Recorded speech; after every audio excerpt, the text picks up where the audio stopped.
Alright, so here today, I really wanted to talk about this. As we know, the year is coming to an end. It is officially almost here where it's the end of year banner, and that's basically it for 2023 as a year as it's kind of standing. Today, I want to talk about the best units of the entire year, and units that I think really did kind of shine among the other ones. I gotta say, this year, when I was going through this list, it had a lot of trash. Like, really, it had a lot of trash. But when you look back at it, this year also had some great freaking units. It's true. There were many good festivals that have still stood the test of time, many good PvE units, and many good gimmick-heavy units that sadly you needed, otherwise you were suffering. So, today I thought I'd go back down memory lane and give you the entire list of the best characters that released in 2023. Keep in mind, we're not counting any other character outside of 2023. Please know that. Thank you. Let's hop into it. But yes, as also I wanted to say this real quick, if you are watching or rather playing Black Clover Mobile, go and sub to my other channel. It means a lot to me. I am still covering content over there. If you would like to sub to it means a lot. Link will be in the description. Currently, I've been having fun with that game. Sadly, my video scheduling up here has been terrible. I think you know that. I barely upload, like, when it comes to it to here. I used to do, like, more videos, being way less, so apologies in advance for that. But let's get into it. First, we have Ironblood Mono, which was the first character to start off 2023, and will not be counting Purgatory Meliodas, because technically he launched for JP in 2022. Sadly, if he was on this list, he'd be here, but again, we can't count him, so I would say that's not a 2023 banner. We then had Freya. So to start off our month or our year with a great character, it was Freya. I will say that Mono was not the best of the best. Sadly, she was kind of mid. She's good for Catastrophe team and whatnot, but we're looking at the best, right? So I will say Freya was one of the best.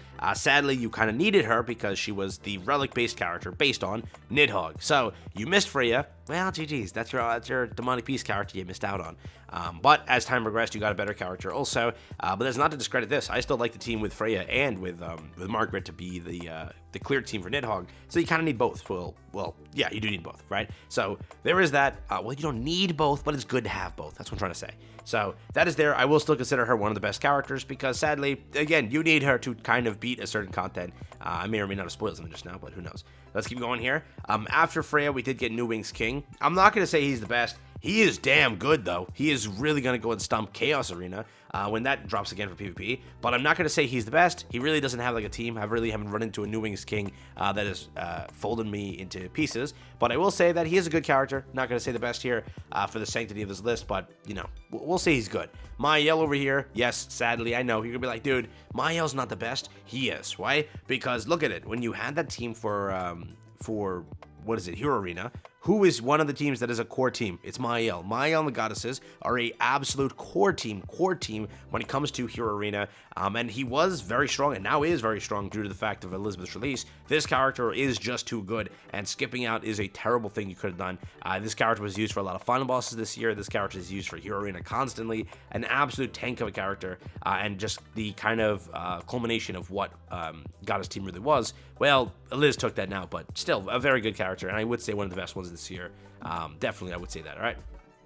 Moving forward, Ludociel, I'll say, was an easy skip there. I will say that Magelda PvE-wise was good. Again, a very situational character, because really, she kind of got, like, removed due to the fact that just, you know, Margaret exists. This character was helping people clear Ragnarok, or with the Ragnarok team on Nidhogg, but as time progressed, you know, really don't need her as much, but she's still a great character to have, and if you would like to, she still can clear Nidhogg, just not as easy as what Margaret can do. We didn't know that at the time when, you know, they released it, where you get Margaret soon after, so people summon for her thinking they need her. Sadly, as time has progressed, clearly it's not 100% the case, but still a great character to have, and I will say still of the year was pretty good. We then went to Roxia Frenzy, which I will say still, PvE-wise, PvP-wise, I will say that she is one of the better characters of the year. Definitely, this is going to be a very argued point in the comments saying, no, she's not. She is, in my opinion. Kind of a great character for Hero Team still, Human Team, sorry, and still a great character for PvE for me. I still use her to farm some of the bosses, and for PvE content when it comes to like bosses or anything that releases during these events, she always is like the #1 clear team, literally the #1 clear team, so just keep that in mind, but that's there, in my opinion. Next up, we have Goddess Elizabeth. I'm not going to count her. We had the collab officially, right, with Jobless Reincarnation, which to me wasn't a bad collaboration when it came to the characters, in, again, my opinion. Will I include them on this list? No. I think they were definitely, I'm just kidding. Rudis, a PvE character, really fell off in PvP very hard. The reason I'm going to include him in this list is PvE-wise, he is currently my OG Demon Clear, and he clears it in every single time with whoever I run with. Constantly and very fast, and I love the fact that this character exists because he just is an absolute carry there. Do I use him outside of that? No. But on human team, when you run on bird or other content like that, he is very fun to use, so I will say that. I will also say this one over here, because of a cancel stance that exists right here. She was with my team to counter any Albedo that went against me when Albedo released, which was the most fun in the freaking world. And I was like, every time an Albedo showed up, I'm like, cancel stance. It was like the greatest time. But a character that really is good, and she is used for a lot of PvE-oriented content also, really, when it comes to canceling stances on any sort of thing. She's a really good gimmick character, and I think still in PvP, in unknown teams, she's still pretty god tier, right? But beyond that, Eris, bit of a rough one for a lot of people. Sadly, can't use her in Demonic Beast. You really can't use her in a lot of content, but because she is red, and because like with Mikasa and other characters that released this year, this character really has changed. So I will say that she is one of the good ones, PvE oriented, PvE as in boss and whatnot. Again, an argued point, I'll see comments say like, no, definitely not. But I do think that when it comes to, you know, clearing OG Demon, clearing like any funnel boss or any like event boss, right? She's going to be a very good character. So please know that. And I will stand by that because I, again, use her constantly. If I wasn't using the character, I'm not going to say it, right? But I am using the character a lot. Jenna isn't bad, but I will not say one of the best ones. She is good for Chaos Arena, again, but such a gimmicky thing and such a low barred thing. Not going to count that. Transcendent Bond, officially the first festival of the year, I will not count. I lied. Yeah, he is still a great character, though you might say he sucks. He is still a great character when it comes to it. Again, PvP-wise, really not, like, insanely shining anymore. But I will say when it comes to, again, PvE content and stuff like that, and there's a team where he exists on Hero Arena, they can't really, or you really can't say that he's bad, because he does pop up here and there, and kind of not having him just sucks, right? Not like you don't, you know, win without him, but it's good to have him, correct? Plus with Mikasa's relic, it just makes this character 10 times better in, again, any sort of PvE content that, you know, bars that of Deathmatch, or rather Demonic Beast. This character just sucks balls in Demonic Beast, because again, can't get debuffed, so again, most of this kit is basically dead, right? But that's there. Beyond that, Excalibur Arthur is a great character. He's for free, so I'm not going to count him. But he's good. He's for a human team, he's like a 10 out of 10 character. Tristan I will not be counting because, again, he's mainly a bench character. He's benched out for that team being Goddess team. I don't know if he's good anymore because now we have a Latte. I don't know if that's changed, correct, where a Latte is the better character. But definitely I think that it's sort of shifted, right, where a Latte does exist more. But I don't know yet. So, won't count that one. Tier, we gotta talk about this man. Yes, the absolute Chad of the year. Absolutely destroying so much content. Both a PvE, PvP, Demonic Beast, everything. This character shredded every content. I don't think there's a single thing that this man's gonna burn down, literally. So, I will say that of the year, he probably, like, if I were to combine all these units of the year, there's only one unit that beats this unit, in my opinion, when it comes to just sheer annihilation. That unit's biased, so that's why I'll say it, but of the year, probably the most highlighted, most talked about, most hyped up unit, for the reason of just how good he is, right? PvE content, Demonic Beast content, PvP content. This character was an absolute menace, one of my favorite ones. So that definitely is there. Freya, again, Summer Freya. Not going to say she's like broken. She's pretty good, but not broken. Demon King, another fierce competitor when it does come to the this year. Absolutely destroying PvP for a while. Still kind of does in a way, but I think that other characters have sort of taken the helm from him, where they are now the better character for destroying PvP. But still a great character. The damage cap, whatnot. This character has a lot in his kit, and really a menace when he released, and still till today could be a menace, right? So that is there. It's still a menace, by the way, in Chaos Arena. Destroys Chaos Arena. That's for a fact.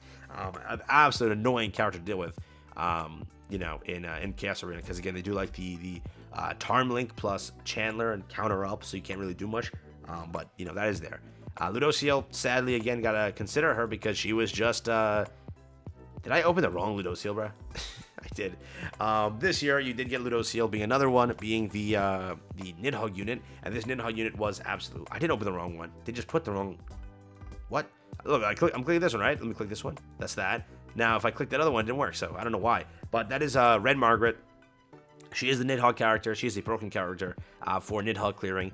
Not much of a description needed for her. I think everyone can kind of agree. She was just a freaking menace. If we're counting Alaris, you got to count Red Liz this year. You still got to count Green Escanor. Green Escanor was just a nightmare and a lot of stuff, but that is there too. After that, Mercenary Matrona, not going to count her. Eren and Levi. Sadly, I'm not going to count them because I really don't use them in anything. Like anything. The only time I used Levi was Hero Arena and Erranter, right, in Hero Arena. But outside, or rather Chaos Arena. Outside of that, I have not used their character or the MS characters ever. So I will not count them, sadly, because again, I just don't use them. If I were using them and like I play a lot of content, I just don't use them. So because of that, I'm not going to consider them the best. I definitely think that collaboration was handled very poorly. I think, if anything, Mikasa's Relic, I use her in everything when it comes to PvE-oriented stuff when I'm using human teams, so I will say that they're better. Elaine isn't bad. I'm not going to say that she's like the best of the best, but Elaine is a good character, and she is very strong. But not going to say she's the best here. Next up is Hell, which I'll count, right? Hell is just a nightmare. When it comes to Unknown Team, she's a very strong character. And out of everything they released this year, one of my favorite characters. She's third place for me when it comes to fairness. So yes, Queen Hell is there. And post Hell, remember what released after that, which was a very big thing.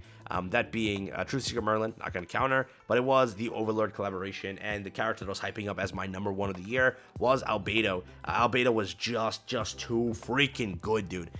She, with that counter, was just a nightmare. I was having so much fun in everything that I used this character in. In Skull and Hadi, just smacking those annoying wolves back is like the most fun with Albedo, and I do think of the year is my favorite character, though not the best of the year, I will say. People will be like, dude, she's #1 of the year. Biased will tell me that, but I don't know if you're going to consider that, because other characters, like, I don't know what you would say, right? Because Goddess Liz versus Albedo, you know, it could go either way on that one.